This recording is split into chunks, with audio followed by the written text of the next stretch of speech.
Hi, I'm Charles, and you're watching The State of the Republic.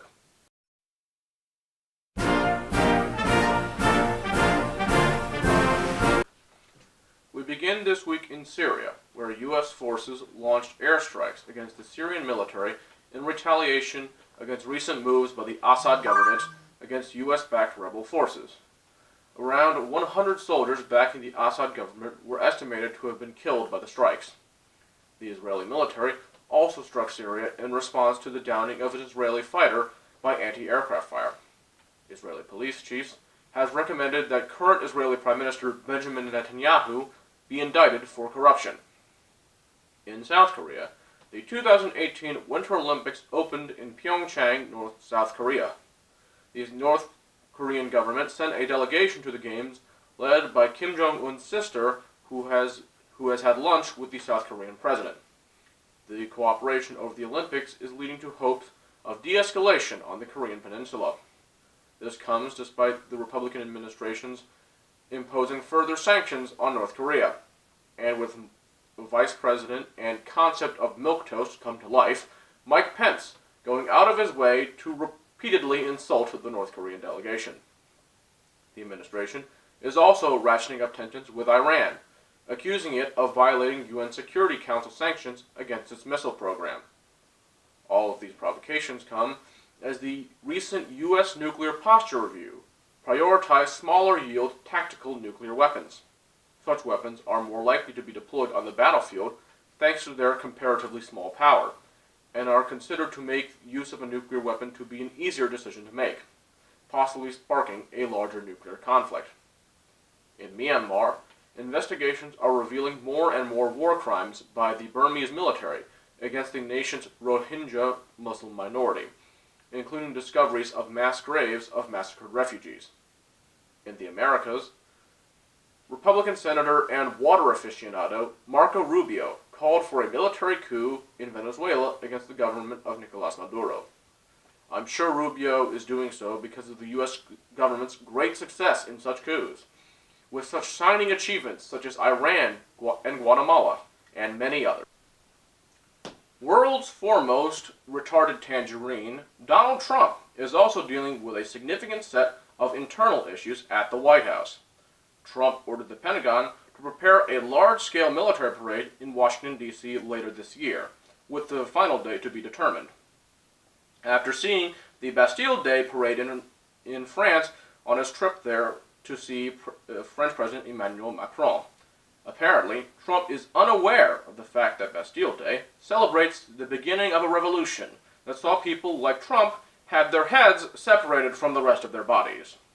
Nobody tell him that's how it ends.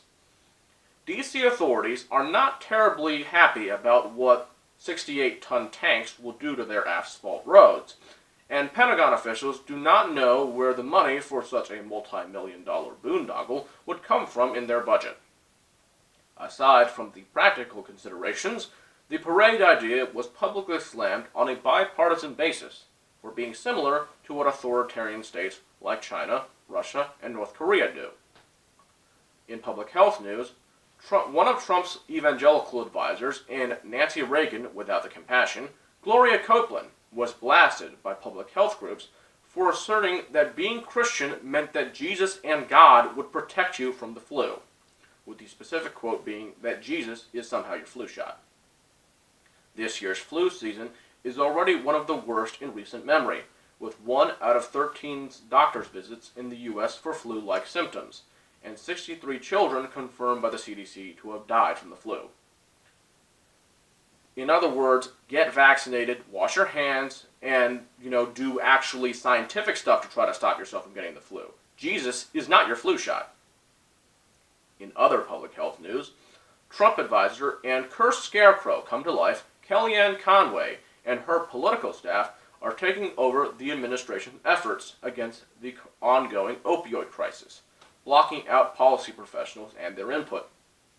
The takeover by the lying and incompetent Conway of the White House anti-opioid crisis effort is one more example of a long string of failures by this administration to do even the bare minimum to try to address the crisis, which is claiming 175 American lives daily.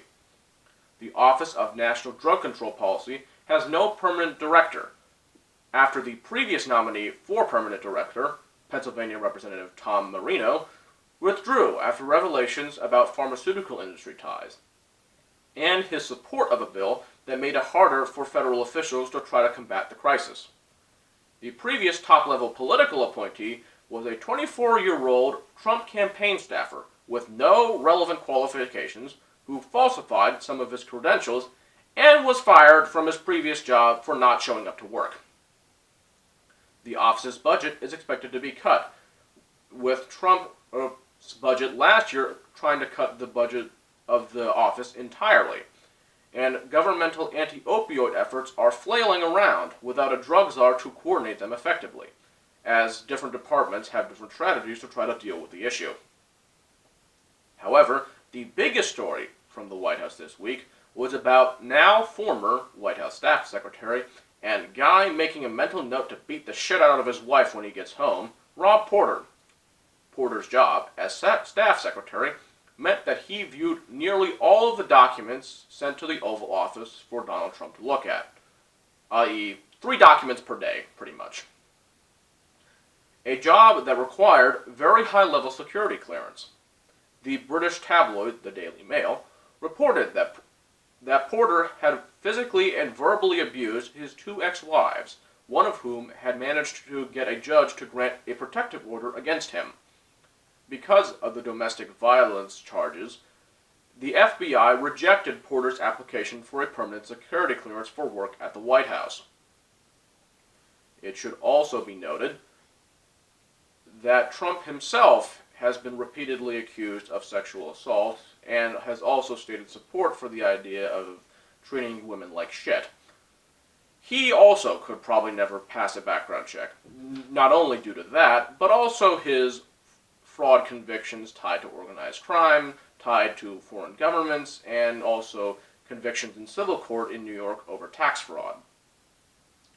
Porter apparently tried to call his ex-wives to try to pressure them to downplay the domestic violence and inquiries from the FBI, a possible felony. Porter's domestic violence issues were known to the White House staff, with White House counsel and Guy just realizing that taking the White House counsel job was not exactly the best idea. Don McGahn being aware of the allegations against Porter months in advance of the FBI, months in advance of the current date, from the FBI's findings in the security clearance background check.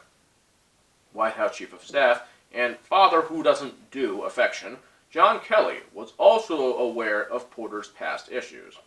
Nevertheless, Kelly later hired and promoted Porter in the White House, seeing him as an ally in his efforts to try to impose discipline on the White House. Over 30 White House officials are currently believed to be working without a permanent security clearance, a situation largely made possible by Trump's son-in-law and Ken doll who wished to become a real boy, Jared Kushner, operating in the White House without a permanent security clearance either, primarily due to his own set of issues relating to foreign entanglements and business dealings.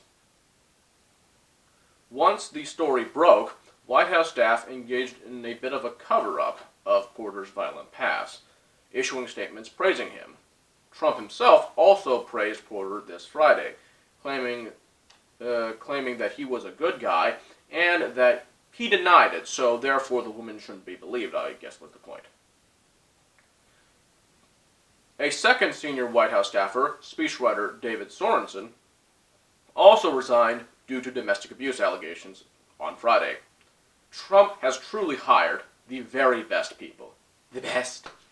In executive agency news, the Republican-led Department of Health and Human Services is now allowing states to impose work requirements for Medicaid, a policy that has never shown any ability to improve employment situations among the poor. On top of that, they are considering lifetime caps on Medicaid coverage.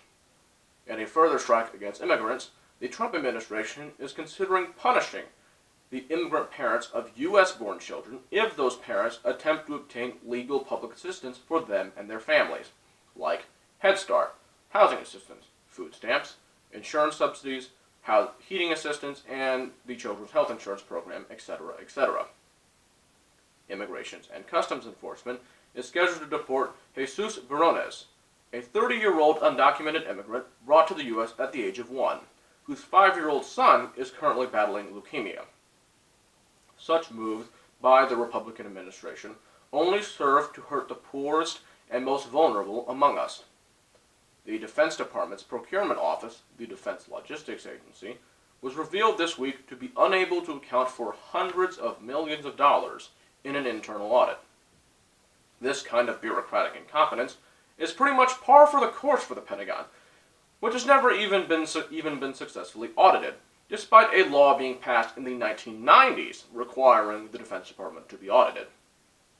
Trump now wants to give the Pentagon even more money, even though they can't even keep track of the money they already have. At the Federal Railroad Administration, the Trump-appointed acting director resigned after conflicts of interest were revealed regarding his work for a PR firm while serving as the acting director. The agency has not exactly been doing a good job under Trump, as evidenced by a string of recent rail accidents. The Trump administration is also aiming to privatize the International Space Station. At the Consumer Financial Protection Bureau, acting director and evil leprechaun Mick Mulvaney is stopping the Bureau's investigation of Equifax, the data company responsible for allowing hackers to obtain data on over 140 million Americans. Republicans are now threatening the funding of the World Health Organization over findings that the chemical spray Roundup may be a carcinogen. EPA director and guy smiling at the thought of a toxic waste dump, Scott Pruitt, was also found to have personally directed the removal of global warming-related information from the EPA's website, and recently publicly said that global warming would be good for humans. For the record, nearly all credible projections of global warming's impact project massive weather disruption, millions of refugees fleeing uninhabitable areas, decreasing amounts of natural resources, etc., etc. Not good things. The Republican Congress managed to do something unprecedentedly stupid this week, even for them, triggering a second government shutdown in less than a month's time. Congressional leaders had already previously reached a bipartisan agreement on a large budget deal. Defense spending would be boosted by over $80 billion a year, and domestic spending would be boosted by over $60 billion a year. The debt ceiling would be raised until March of 2019, eliminating the issue ahead of the midterm elections this November. The package also provided $89.3 billion in disaster relief money, and extends the Children's Health Insurance Program an additional 4 years, until 2028. The budget raising would be in effect for the next 2 years. This time, the shutdown was entirely the fault of the first example of a successful pubic hair transplant, Rand Paul. Rand Paul held up the vote on the spending package until 1 a.m. on Friday, triggering a brief government shutdown that lasted around 6 to 7 hours before both houses passed the budget agreement and it was signed by Trump. The Republicans blasted Paul for his intransigence, but Pennsylvania Congressman Charlie Dent really took the cake, saying, quote, "When Rand Paul pulls a stunt like this, it is easy to understand why it's difficult to be Rand Paul's neighbor." For context, Paul's neighbor previously beat the shit out of him over a gardening dispute. However, Congress failed to address the issue of deferred action for childhood arrivals in the budget deal. Before the vote, Leader Nancy Pelosi spoke for 8 hours on the House floor in defense of Dreamers, beating the previous record for longest speech in the House of Representatives. The failure to address DACA led to angry votes against the deal by both liberal Senate Democrats and much of the House Democratic caucus. However, in the end, enough Democrats crossed over to get this spending deal over the finish line. In election news, Republican leaders are increasingly jittery about the upcoming March special election for Pennsylvania's 18th congressional district. Republicans are already outspending Democrats 5-1 on television advertising, and major Republican politicians are expected to help campaign against Democratic candidate Conor Lamb.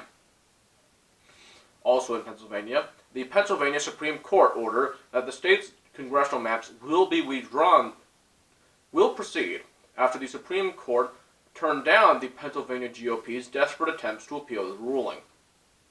However, the state Senate's Republican Majority Leader previously stated that they would openly defy the ruling, and some state House Republicans are pushing to impeach the state Supreme Court's Democratic justices in retaliation for the ruling.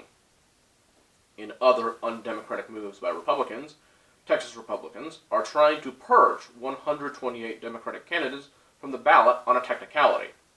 Wisconsin Governor and guy crying at the thought of a child not starving to death, Scott Walker, is refusing to hold special elections for the vacant state Senate seats vacated by appointments to his cabinet, out of fear that the GOP will lose those elections. Such fears are justified, as evidenced by a recent Democratic victory in a state House seat in Missouri that went to Trump by 28 points.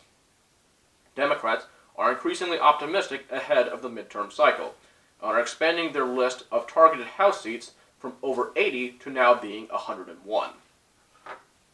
The Russia scandal also continued to explode this week.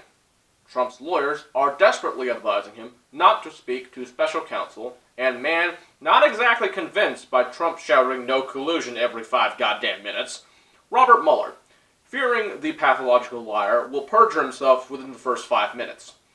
Trump, however, wishes to speak to Mueller, actually believing that he can somehow work the situation to his advantage, a desire that I encourage and applaud, and encourage him to actually do. This week also saw revelations that Christopher Steele, the former British spy who assembled the Steele dossier of PP tape fame, was revealed to have talked last September to Mueller's team. The Russian lawyer that met at Trump Tower with Trump campaign officials stated in an interview recently that Trump's son, and guy shocked by this whole empathy thing, Donald Trump Jr., offered to have Russia's sanctions lifted in exchange for dirt on Hillary Clinton. Russian efforts are increasingly looking like they played a major role in Republican victories in the 2016 campaign, with the Department of Homeland Security recently disclosing that voter rolls in over 20 states were targeted, and that at least in some of the states, Russian hackers were successful at penetrating voter databases. The Intercept and the New York Times reported this week that U.S. intelligence has made efforts to buy back stolen NSA documents from Russian representatives. At the same time, the Russian intermediaries offered Russian intelligence documents on Russian interference in the 2016 elections and documents relating to Donald Trump himself. It is not entirely known at this juncture whether the efforts were genuine or part of a Russian disinformation campaign against U.S. intelligence. The House Intelligence Committee also voted unanimously to make the Democratic counter-memo to the Republican memo prepared by Intelligence Committee Chair and Fredo's dumber cousin, Devin Nunes, public. Trump has since refused to release the Democratic counter-memo, likely because it will make the Republicans look even more foolish than their memo already made them look foolish. Nunes has also started a propaganda news site with campaign money to help his re-election bid. State news media, anyone? The Senate Judiciary Committee also voted to release transcripts of Donald Trump Jr.'s testimony before their committee, with committee chair and Easter Island head Chuck Grassley stating that the transcripts will be released over the next few weeks. Republican efforts to obstruct the investigation have continued unabated. Trump attacked Democratic Senator and Vice Chair of the Senate Intelligence Committee, Mark Warner, with a bald-faced distortion that was so egregious that even Marco Rubio defended Warner on Twitter. Republicans on the House Intelligence Committee are now aiming to construct a literal wall, not kidding, an actual physical wall, to separate the committee staffs from each other. In a piece of possibly related news, the number 3 person at the Department of Justice, Associate Attorney General Rachel Brand, has resigned from her post after 9 months working for the Trump administration. Finally, in a piece of news that has made all of the past year of nightmares possible, an Oxford University study found that conservatives and Trump supporters shared more fake news than all major groups combined. Of those analyzed, 96% of Trump backers on Twitter shared fake news, and 91% of hard conservatives on Facebook shared fake news. This is the culmination of decades of right-wing propaganda and attacks against anything resembling real news. Well, that does it for this week's news on the State of the Republic. Thank you for watching the program. Be sure to like, comment, and subscribe for more interesting content.